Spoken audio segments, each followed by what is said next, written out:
പഴയ വാഹനങ്ങൾ അന്നും ഇന്നും രാജാവ് തന്നെയാണ്. ഇത് നമ്മുടെ മഹാത്മാഗാന്ധി ഉപയോഗിച്ച MER 5051 ഒരു മോഡലാണ്. അങ്ങനെ തുടങ്ങി 1920-ലും 1928-ലും 1930-ലും 1932-ലും ഇറങ്ങിയ ഒരുപാട് പഴയ വാഹനങ്ങൾ ഇന്നും ആളുകൾക്ക് ജനപ്രിയം തന്നെയാണ്. ഇന്ന് ഇറങ്ങുന്ന കോടിക്കണക്കിന് ഉറുപ്പിക വാഹനങ്ങളുടെ മുമ്പിൽ ഇങ്ങനെ ഒരു പഴയ വാഹനം കൊണ്ട് നിർത്തി കഴിഞ്ഞാൽ ആളുകൾ കൂടുതൽ ശ്രദ്ധ നേടുന്ന ഇങ്ങനെയുള്ള പഴയ വാഹനങ്ങളെ നേരെയായിരിക്കും.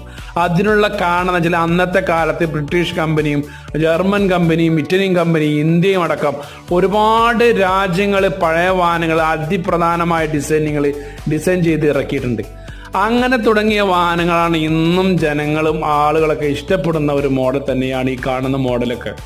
ഒരുപാട് ഫെസിലിറ്റീസും കാര്യങ്ങളൊന്നും ഇല്ലെങ്കിലും പക്ഷെ ഇന്നത്തെ കാറുകൾ ഉണ്ടാകുന്ന ഫെസിലിറ്റീസും കാര്യങ്ങളൊക്കെ അന്നത്തെ വാഹനങ്ങളെ കേന്ദ്രീകരിച്ച് മാത്രമാണ്. സൺറൂഫും കാര്യങ്ങളൊക്കെ മാനുവലാണ് അന്നത്തെ കാലത്ത്. ഇന്നത്തെ കാലത്തൊക്കെ ഓട്ടോമാറ്റിക്കലാണ്.